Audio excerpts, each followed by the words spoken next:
En este estudio vamos a hablar sobre el pecado original y todo lo que eso trae de complicaciones a nuestra vida en el siglo XXI, en el año 2023.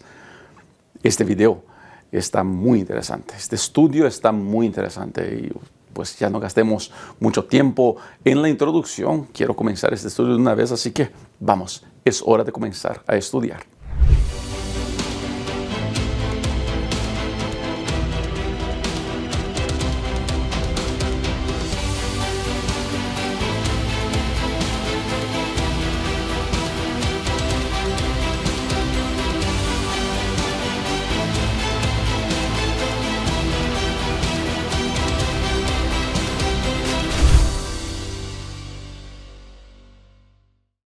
Bienvenida, querida amiga y querido amigo, aquí en mi canal. Soy el pastor Rubén Bullón. Es siempre un gusto recibir su visita aquí en mi canal. Este video es el estudio de la lección de la escuela sabática, lección de número 9, que trae como título Guárdense de toda la avaricia. Y el verso para memorizar es este que usted acompaña en pantalla a partir de ahora. Y les dijo, cuidado, guárdense de toda avaricia, porque la vida del hombre no consiste en la abundancia de los bienes que posee. Lucas 12:15. Codicia. Codicia es buscar desesperadamente algo que no nos pertenece.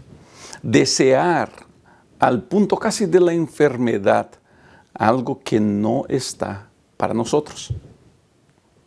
La codicia es parte de la realidad humana desde el origen del pecado.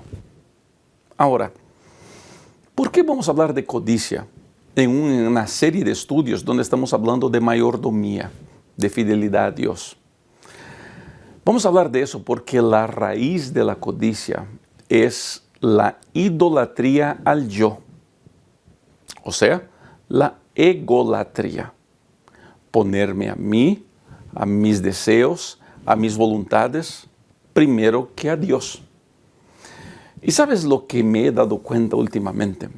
Es que ese pecado, vamos a llamarlo así, la egolatría, se está transformando en algo muy común en nuestra vida y en la vida de nuestras iglesias.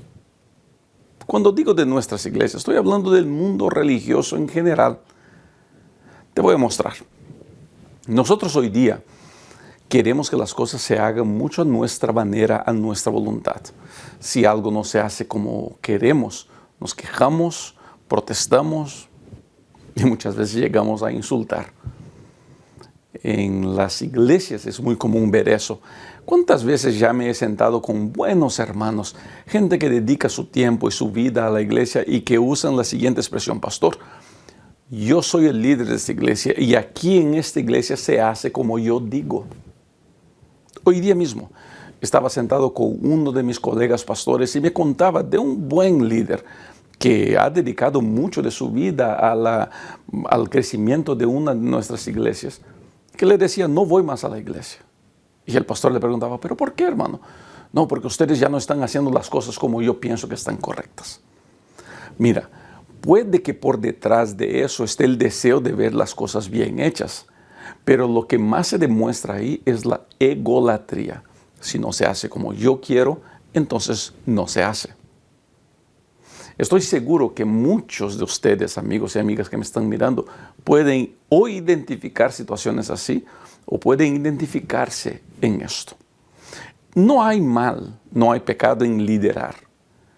El problema es creer que solamente uno tiene la razón. Creer que solamente uno es el que dicta, el que regimenta, el que dirige, el que maneja. La codicia, por veces nosotros miramos como un pecado relacionado solamente al dinero y a la ganancia. Y sí, está directamente relacionado a eso, pero la codicia es algo mucho más amplio que entra a aspectos de nuestra vida, por veces de manera que ni siquiera notamos.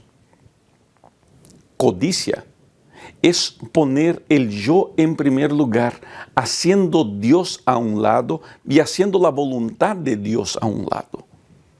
Todas las veces que yo elijo mi deseo, mi gusto, mi voluntad, mi comodidad, yo estoy diciendo o estoy declarando mi egolatría. Estoy mostrando que a mí me preocupa más lo que yo pienso, lo que yo siento, que en hacer la voluntad de Dios y seguir los caminos de Dios. ¿Cuántos de nosotros no estamos sufriendo con eso?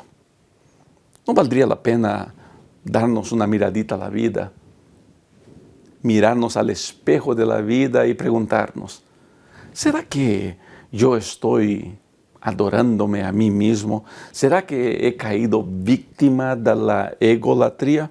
Un vistazo así puede ajustar muchas cosas en nuestra vida. El estudio de esta semana nos va a llevar por un viaje en la Biblia de personajes que cayeron, que sufrieron por la cuestión de la codicia. Vamos a estudiar la vida de estas personas, pero en especial, gente, vamos a ver cómo eso se aplica a nuestra vida y qué es que nosotros podemos hacer, qué es lo que podemos hacer para evitar caer en esos mismos errores. Así que siga conectado porque este estudio está interesantísimo.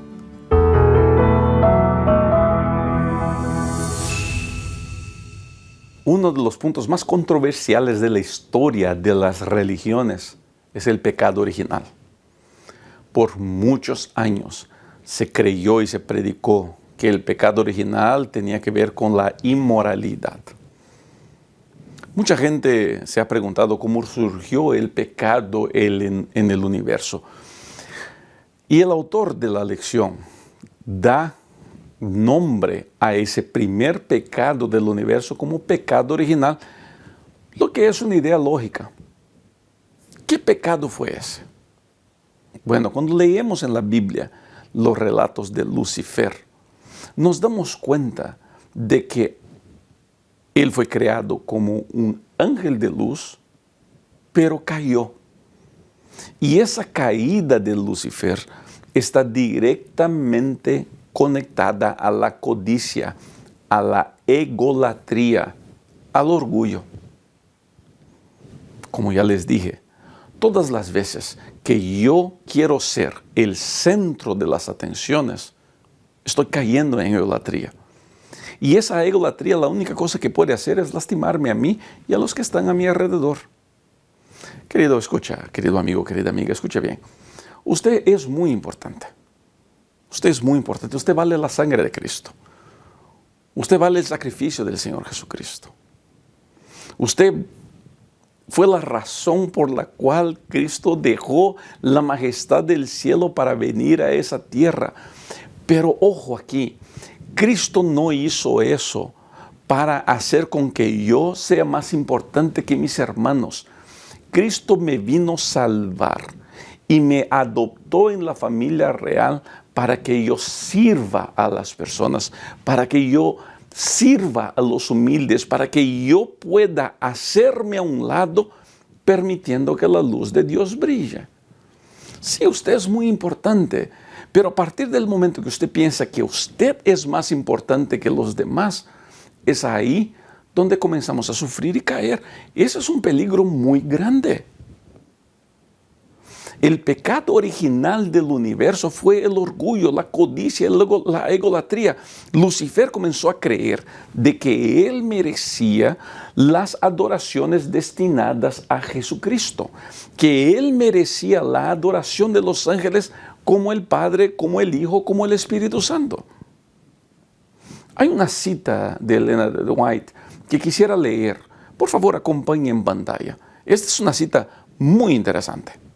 Descontento con su posición y a pesar de ser el ángel que recibía más honores entre las huestes celestiales, se aventuró a codiciar el homenaje que solo debe darse al Creador.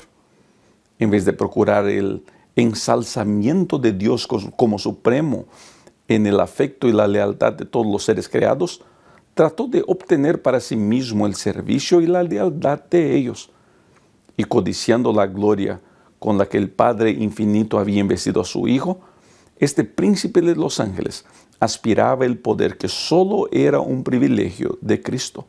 Patriarcas y Profetas, páginas 13 y 14. Interesante este relato, ¿no?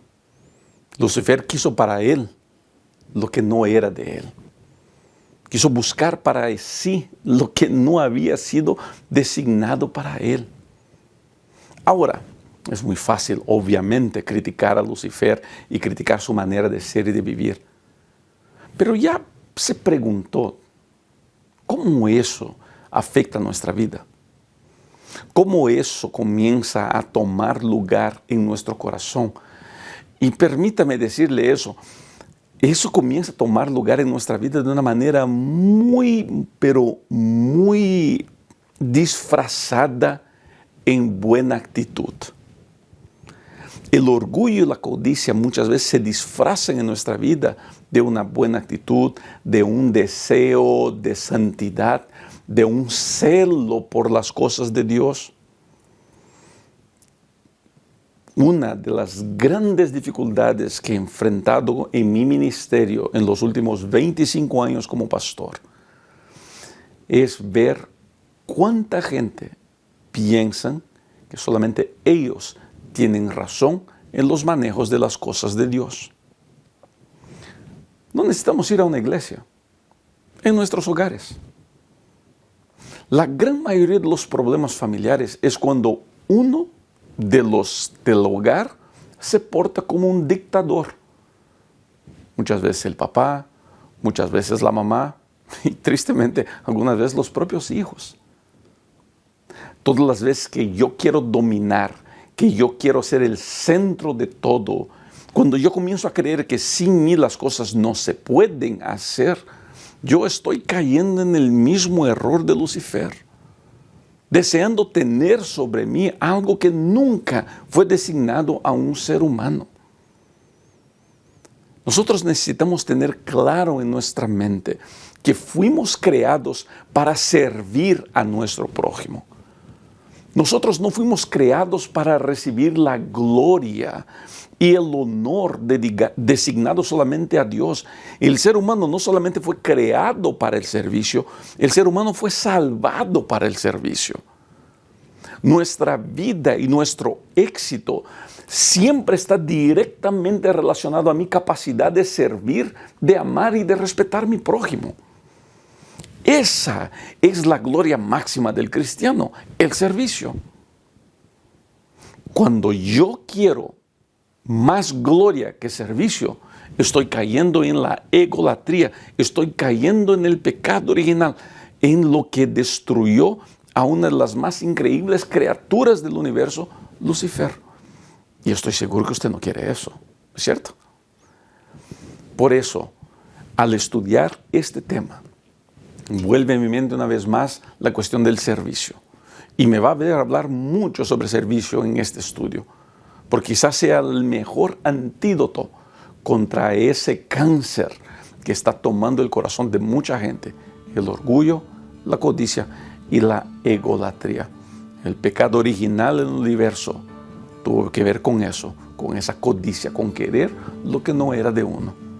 ¿Qué tal si tomamos el pacto hoy día juntos de decir, yo quiero una única cosa en mi vida, servir a Dios y servir a mi prójimo? Tome ese voto, su vida, créame, va a mejorar mucho, pero mucho más.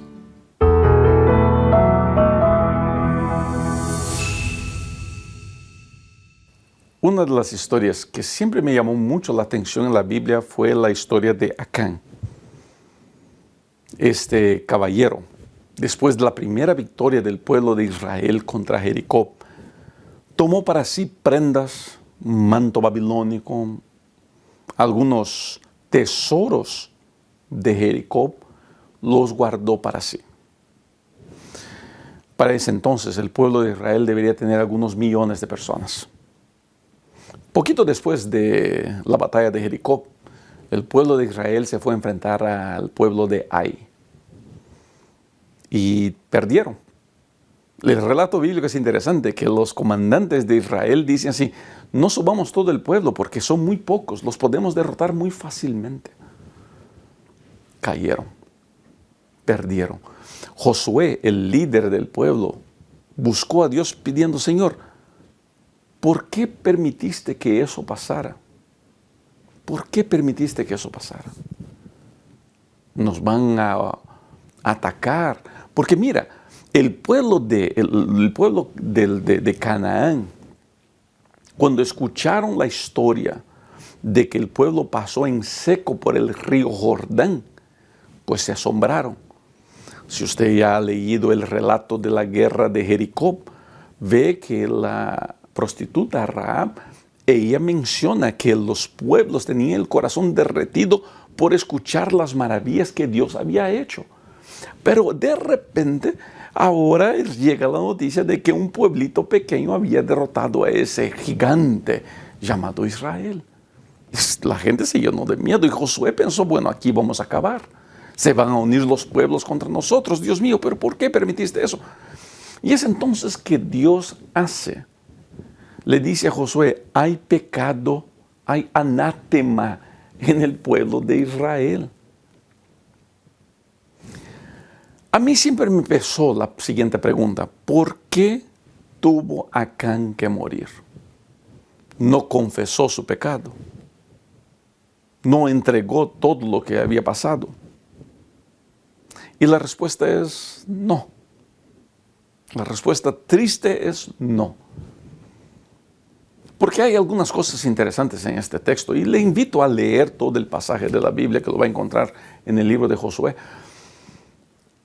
Acán tuvo un sinfín de oportunidades de confesar su error. Él tuvo un sinfín de oportunidades de decir a dónde estaba su falla. Los sorteos, la suerte se tiró desde tribus, desde familias, desde casas. Acán sabía que estaba mal. Y lo que vemos en Acán no solamente es la idolatría, la egolatría, la codicia.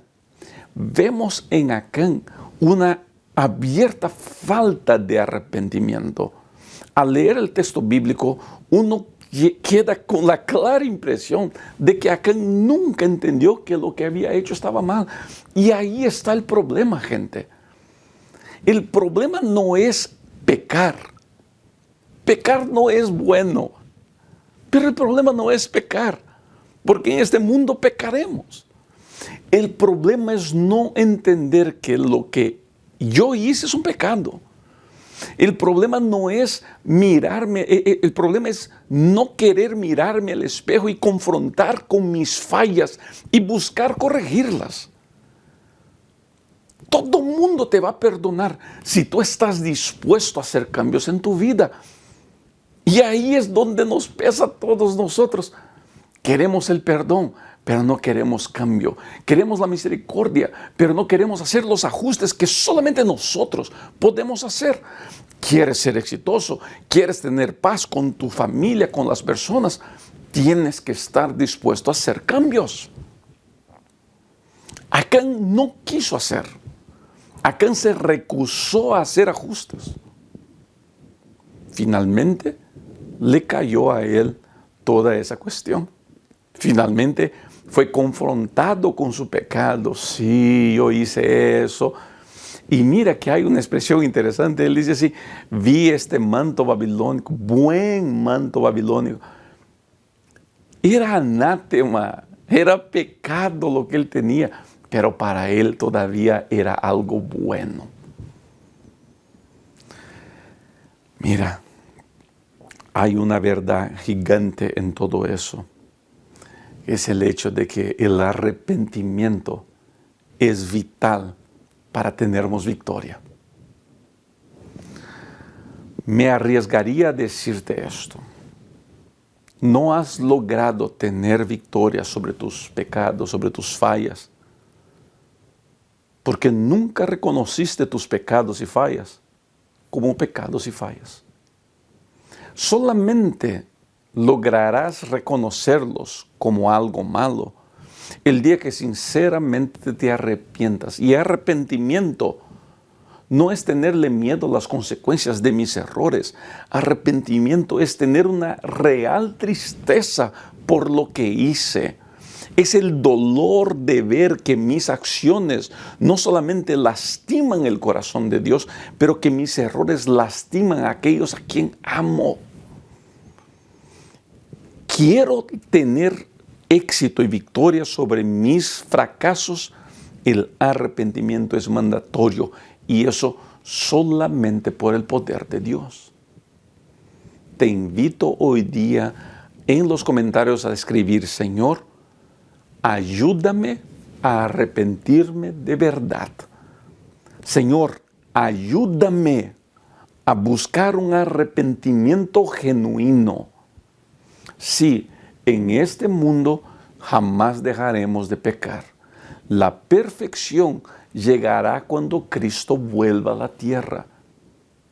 Pero mientras ese día no llegue, yo tengo que buscar conexión con Dios para que de Dios yo reciba el deseo de pedir perdón, el arrepentimiento genuino. Gente, el arrepentimiento no es algo que nace en nuestro corazón, es algo que viene directamente de Dios. Y solamente al estar en comunión con Él es que lo malo de dentro de mí puede ser transformado. Mi corazón sucio puede ser limpio. Escribe en los comentarios: Señor, dame un arrepentimiento verdadero. Y estoy seguro que mucho en tu vida va a cambiar.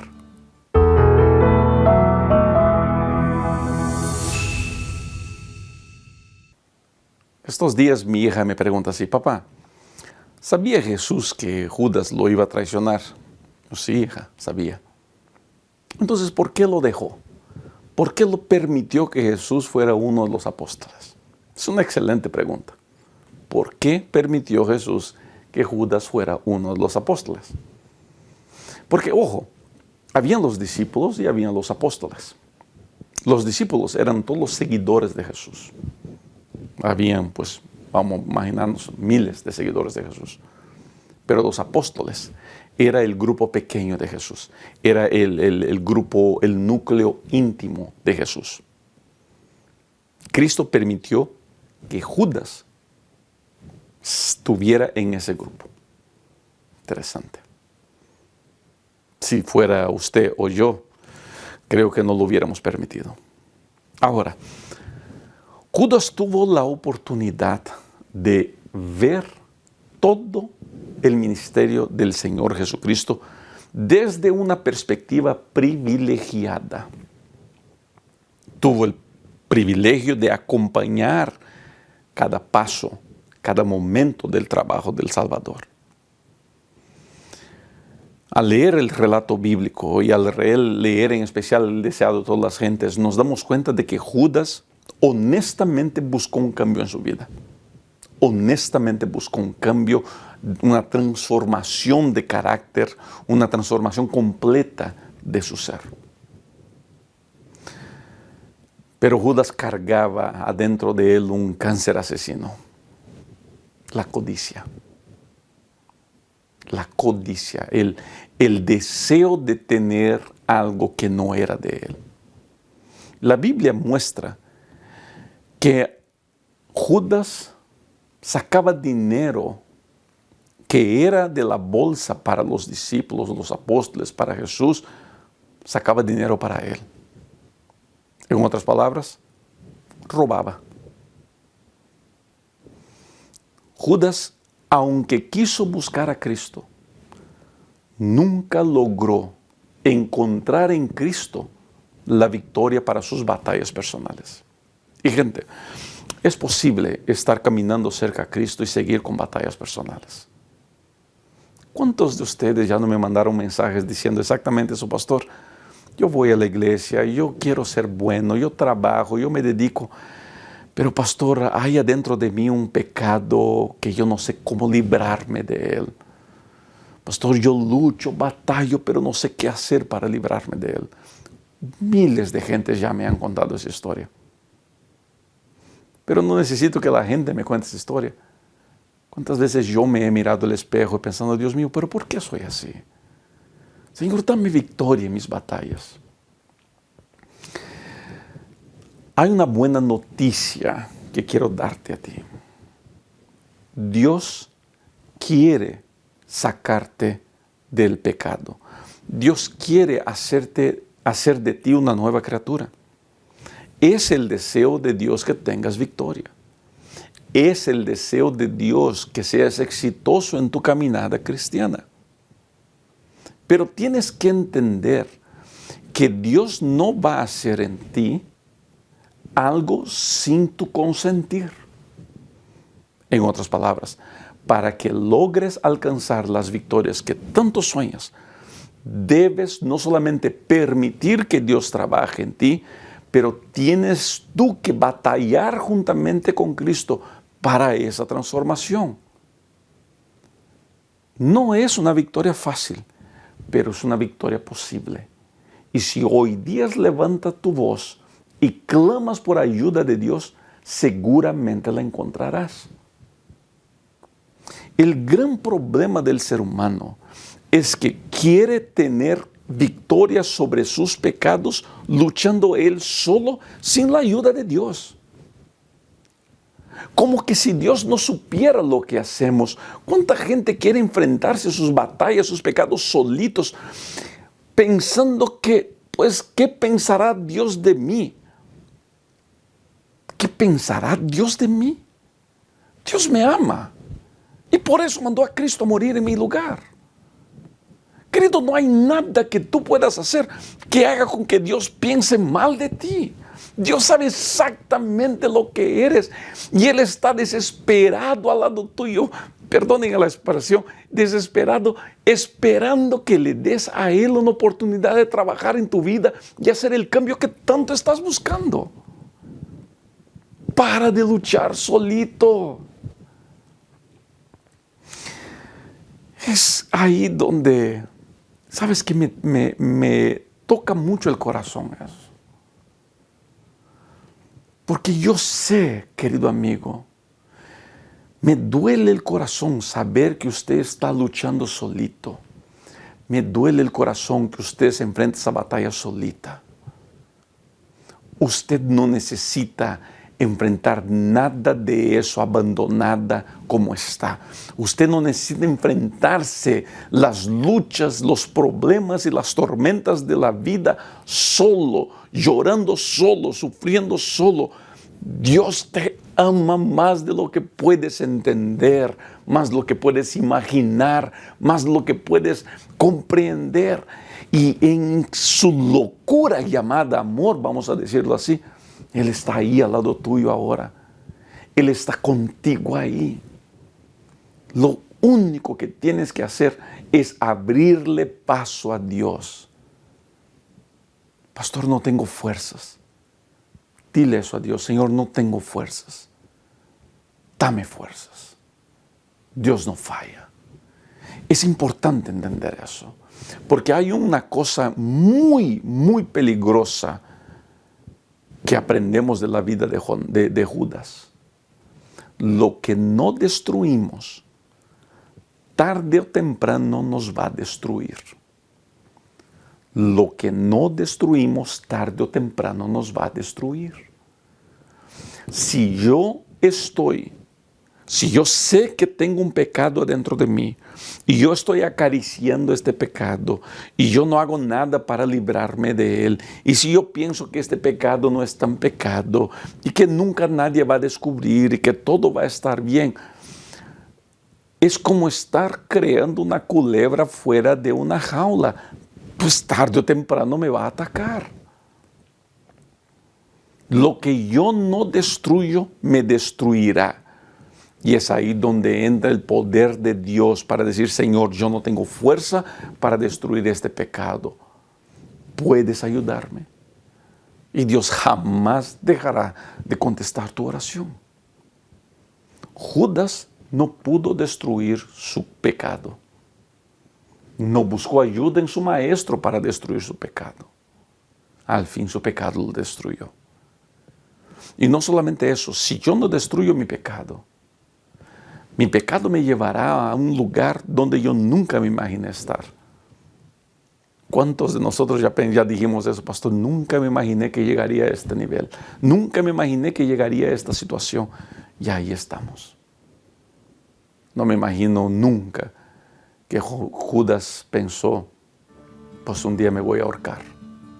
Voy a vender al maestro. Él nunca se acercó al maestro para venderlo, pero así terminó. ¿Quieres tener victoria? Busca en Dios, pídele fuerzas, sigue el plan del Dios y tendrás victoria poco a poco sobre tus batallas hasta que el grandioso día donde recibiremos la victoria final cuando Cristo venga y transforme esto imperfecto en la perfección que solamente el cielo nos va a permitir vivir.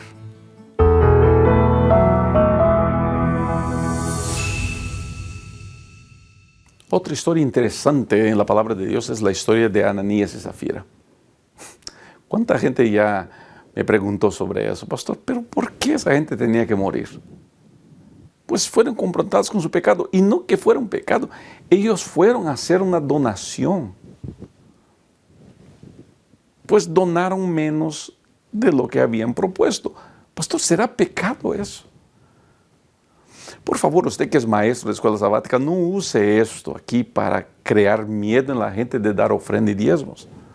Dios no creo que Dios vaya a matar a alguien que está devolviendo diezmo menos de lo que tiene que devolver. Al fin del día, diezmo es una decisión muy personal. ¿Por qué entonces pasó lo que pasó? Bueno, si usted no conoce la historia, Ananías y Zafira vendieron un terreno. Era un tiempo increíble para la iglesia apostólica, donde miles y miles de personas se bautizaban todos los días. ¿Y qué hacían? Para que nadie viviera en necesidad, las personas que llegaban a la iglesia vendían sus posesiones y repartían, ponían el dinero a los apóstoles para que los apóstoles pudieran cuidar de todos aquellos que tenían necesidad. Era un tiempo lindo. Ananías y Zafira vendieron una propiedad y fueron a depositar el dinero a los pies de los apóstoles. Pero no depositaron todo. Dieron parte del dinero nomás. Y es ahí donde Pedro confronta a los dos y los dos al fin mueren. Mira, es difícil decir por qué murieron. Solamente Dios en su sabiduría puede darnos una respuesta final. Pero podemos llegar a algunas conclusiones nuestras, hacer nuestra propia evaluación. Y al mirar esta historia, yo llego a dos conclusiones. Primero, el deseo de parecer era más grande que el deseo de ser. Y si hay alguna cosa, de entre las muchas cosas que la Biblia dice que Dios odia, una de ellas es la hipocresía. Es intentar ser lo que no soy. Intentar lucir algo por afuera, mientras por adentro nada cambió. Mira, estos días estaba hablando con un amigo y él me decía, estos son hipócritas que no viven lo que predican. Y me acuerdo de un maestro que tuve en la universidad. Y él nos decía, pastores deberían vivir lo que predican. Y todos los estudiantes dijimos, amén. Y él dijo así, pero eso es imposible. Porque nosotros predicamos un ideal, pero nuestra vida jamás será ese ideal. Bueno, pastor, ¿eso es hipocresía? No. Hipocresía es intentar mostrar lo que no soy. Querer convencer a la gente de algo que no es real. Y más, condenar en los otros lo que yo sigo haciendo. Una de las cosas que he aprendido en mi ministerio es que comúnmente la gente que más acusa en las iglesias es la gente que más tiene a esconder. Interesante, ¿no? Comúnmente la gente que más acusa, que más critica, que más condena en las iglesias es la gente que más tiene a esconder pecados y fallas. ¿Por qué? Porque el hipócrita al rato se da cuenta que es mucho más fácil vigilar la vida de los demás, condenar la vida de los demás, que corregir nuestra propia vida. Corregir nuestra vida es permitir que el Espíritu toque donde no queremos que toque.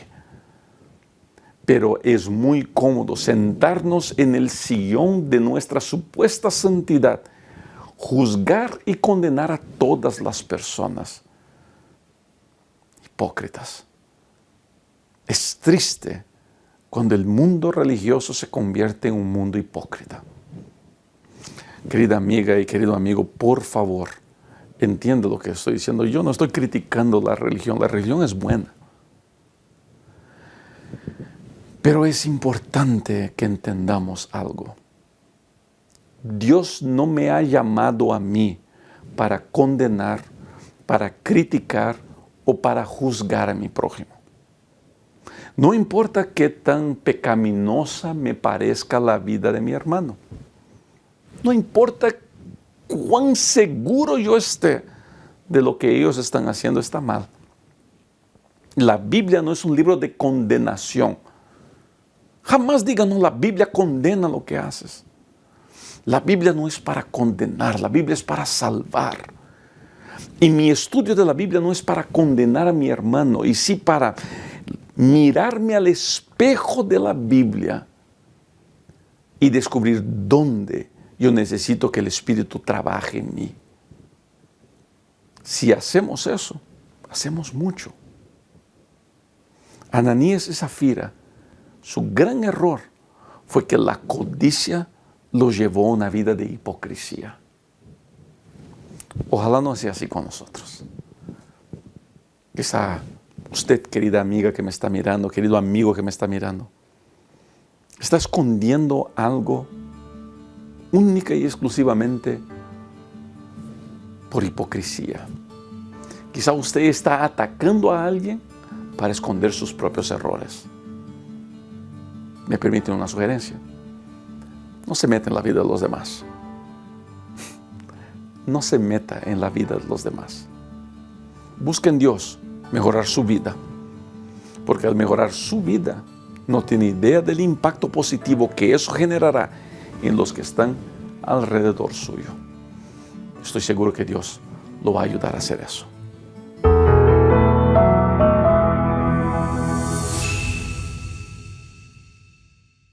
Ya hablamos bastante de codicia. Vimos la historia de 3 personajes, Acán, Judas y Ananías y Zafira, 4 personajes. La pregunta que queda es, ¿cómo puedo tener victoria sobre la codicia? El autor de la lección de la escuela sabática propone 3 pasos. Y yo sé que he discordado mucho del autor. Creo que los 3 pasos que él propone están bien, pero son incompletos. Permítame explicar. El primer paso que él propone es tomar la decisión de servir a Dios. Ese debe ser nuestro paso de todos los días. Y en eso el autor está sumamente correcto. Tomar la decisión de servir a Dios. En otras palabras, poner a Dios en primer lugar. Que Dios sea el centro, que Dios sea el todo. Cuando Dios es el primero, yo no importo mucho. El segundo paso que el autor de la lección propone es tener una vida de oración, incluyendo Mateo capítulo 6, 13, no nos dejes caer en tentación. Está correctísimo. Una vida de oración es vital para nuestro crecimiento en Cristo. Sin oración no hay vida cristiana. La oración es la respiración del alma. Y ojo aquí, no trate la oración como si fuera pedir comida en la McDonald's. La oración no es pedir y pedir y pedir. La oración es compartir. La oración es hablar, es contar. Pero más importante que eso es escuchar. Es intentar entender cuál es la voluntad de Dios para nuestra vida.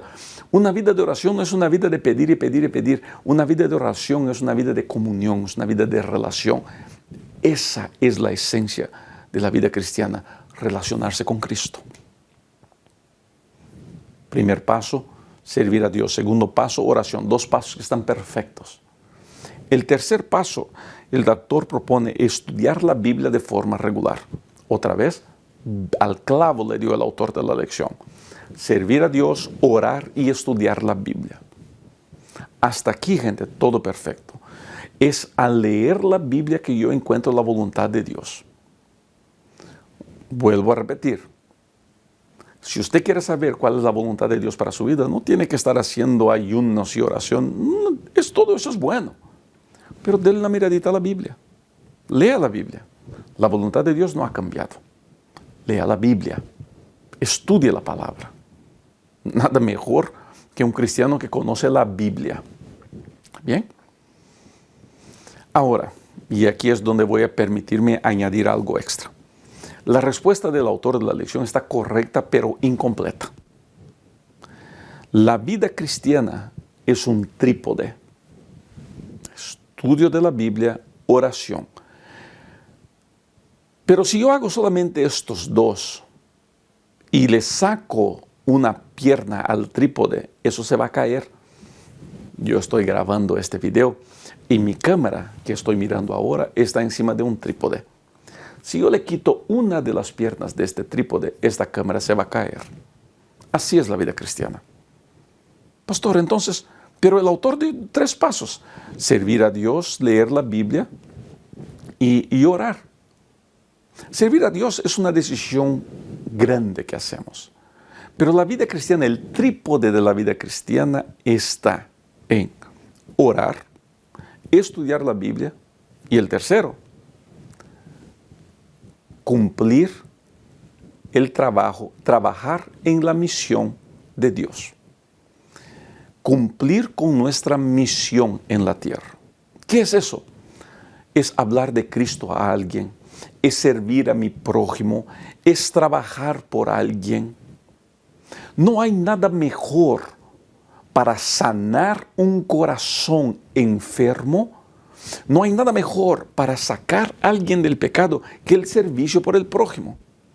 La oración y el estudio de la Biblia solos pueden llevarnos a una vida de fanatismo. Pero cuando yo añado el tercer pie a ese trípode, que es el servicio, entonces las cosas cambian radicalmente. Trabajar por alguien sana la vida. Trabajar por Cristo mejora mi manera de relacionarme con la fe. He dicho eso un sinfín de veces. Quien ora, escucha, quien ora, quien estudia la Biblia y quien está trabajando por Cristo, no tiene tiempo para estar vigilando la vida del prójimo, no tiene tiempo para estar criticando, chismeando, hablando mal de la gente. Todo mundo que dedica tiempo a hablar mal de alguien, a crear problemas en la iglesia, a crear chisme, a crear discordia, todo mundo que está dedicado a crear problema tras problema, es porque una de las 3 piernas del trípode no existe, o ninguna de ellas existe. Pero en especial, la pierna del servicio dejó de existir hace mucho tiempo, porque si estoy ocupado en Cristo, no tengo tiempo de estar ocupado con la vida de los demás. Es muy importante tener eso en consideración al mirarme al espejo. Vuelvo a repetir. Las respuestas que el autor de la lección da están perfectas, pero no podemos jamás dejar el servicio de fuera. Tenemos siempre que considerar que el servicio es tan importante cuanto orar y estudiar la Biblia. Trabajar, hablar de Cristo a alguien, compartir el Evangelio con alguien, repartir un libro, llevar un plato de comida, visitar a alguien enfermo. A ver cómo mejora tu espíritu al servir al prójimo.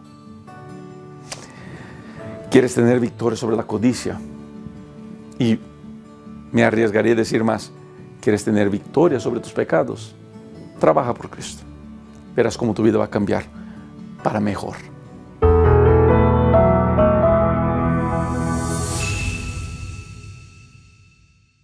¿Por qué hablamos de codicia? En la Biblia, cuando se habla de los últimos tiempos, se habla mucho sobre cómo la codicia sería una de las señales de una humanidad fría. Cuando hablamos de codicia, hablamos de egolatría, de orgullo. Me arriesgaría a decir que nunca vimos tanta egolatría, tanta codicia y tanto orgullo como en estos tiempos. Lo que una vez más nos lleva a creer de que Cristo está muy pronto a regresar. Además de eso, es importante hablar sobre codicia, sobre egolatría, sobre orgullo, porque quizás sean la gran enfermedad que asola la religión, la gran enfermedad que está destruyendo la religión. Las iglesias sufren por la egolatría, por la codicia y por el orgullo. Son pecados que son difíciles de medir, de mensurar, porque no son pecados visibles, son pecados del corazón, son pecados del pensamiento. Es fácil condenar al que adulteró, es fácil condenar al que robó, pero es difícil condenar a aquel que trae un corazón orgulloso.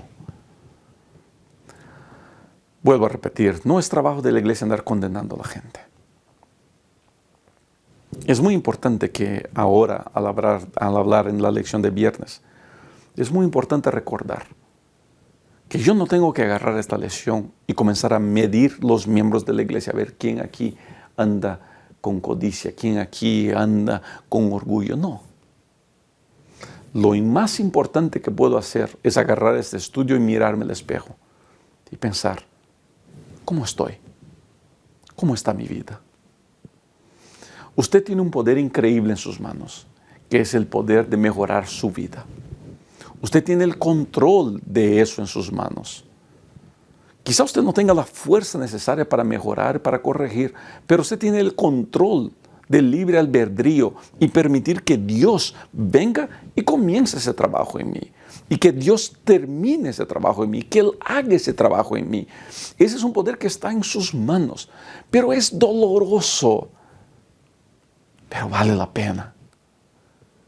Querida amiga, querido amigo, elija permitir que Dios toque.